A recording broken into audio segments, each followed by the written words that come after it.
That's how you do it. Yeah, okay.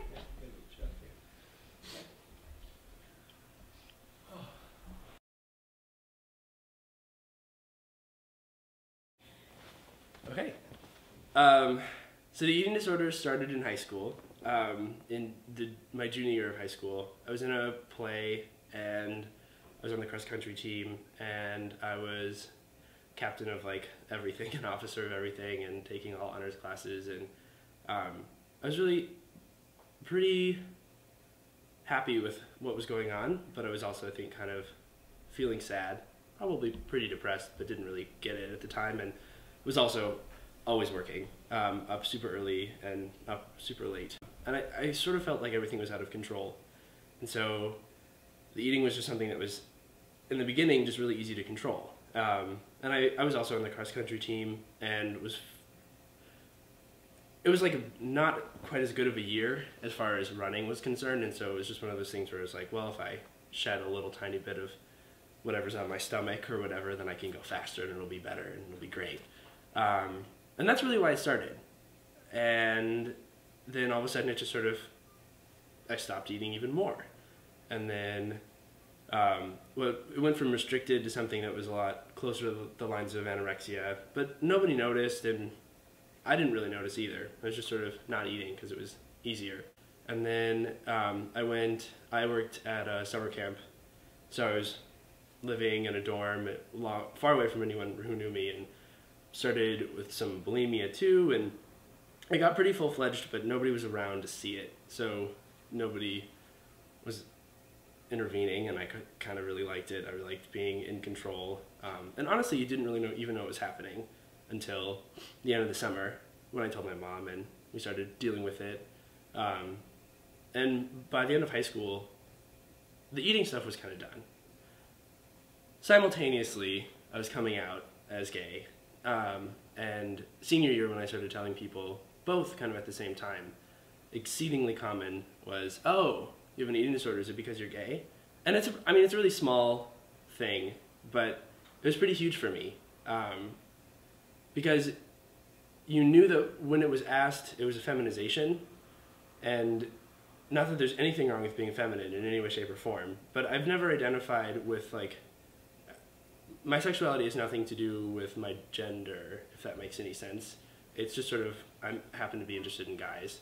And it became a trivialization of something that was really hard for me. And it also became this really easy way for everyone to understand why I had this eating disorder. Because I was gay, so I was a woman anyway, and only girls have eating disorders. And as much as there shouldn't be any problem for a guy to be compared to a girl, or told that they're really feminine, for me it was really, I think for most guys, that's pretty hard to hear. It's also hard because then you're in psychology class and your professor, or your teacher, I guess in high school, says, 10% of women or something, I can't remember the statistic, have an eating disorder at some point in their lives. I think the statistic that I heard was like 0.1% of guys have an eating disorder. So then I was that guy. I was like the crazy outlier who might possibly have had this weird thing that only girls have. And it's because I'm gay, not because of anything else. And here I am sort of thinking to myself that gay has very little to do with my day-to-day existence, and it was really hard. And the statistic's wrong. I mean, eating disorders, there's a lot of research coming out that's saying it affects women and men, or maybe better said, body image issues in general, because there's all sorts of ways that you can restrict and manage your body, affect men just as much as they affect women. But regardless, being reduced to that kind of statistic was, for whatever reason, really hard. So anyway, went to college, and Kenyon was really, really, really good. I loved freshman year. But I didn't tell anyone about the eating disorder because, again, it was one of those things that, like, girls talk about it, and they're allowed to talk about it. But guys don't really have eating disorders, and if they do, it's because they're gay, and once again, that's not a huge part of who I am. So my mom knew, my brother knew, and then all of a sudden it kind of started coming back a little bit. And the body image stuff never really went away. It was always like, I'm not going to restrict my eating because that's unhealthy, but I hate the way that I look. And I look in the mirror and to see this completely distorted version of myself.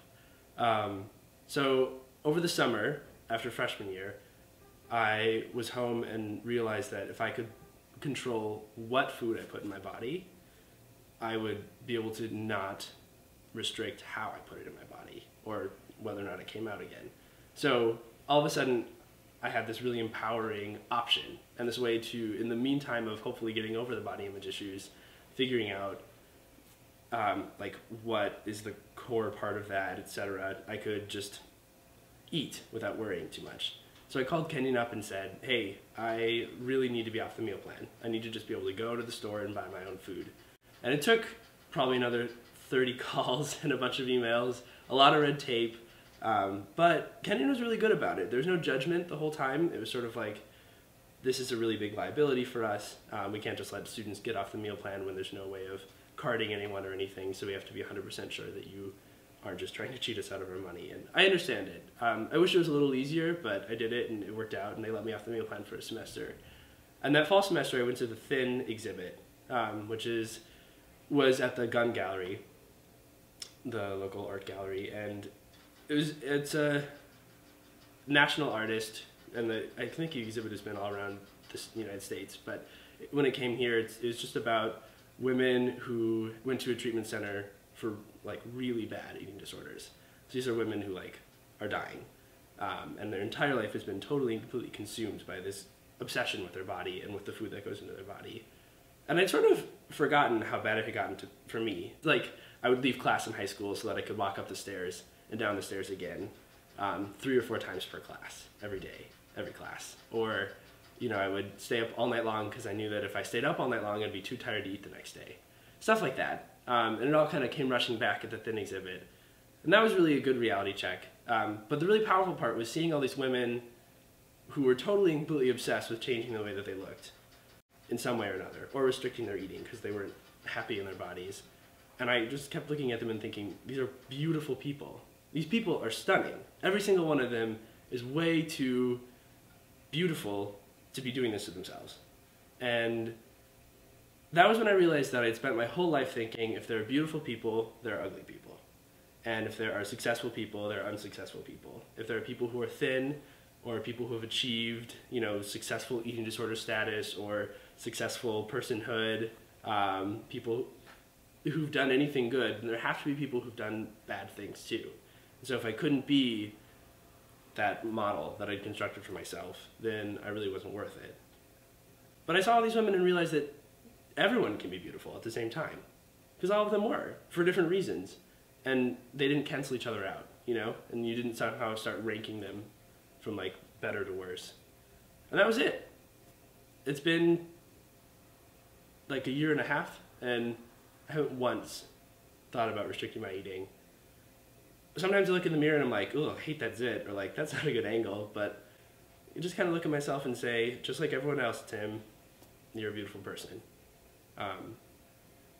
The gender and the sexuality stuff is probably always going to be something I struggle with.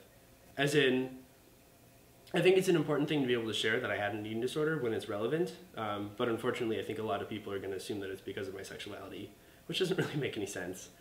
And I don't like that there's that connection, because it really has nothing to do with my sexuality. That said, I think that there's an increasing acceptance about the fact that guys have image issues as well, so I think we're moving in the right direction.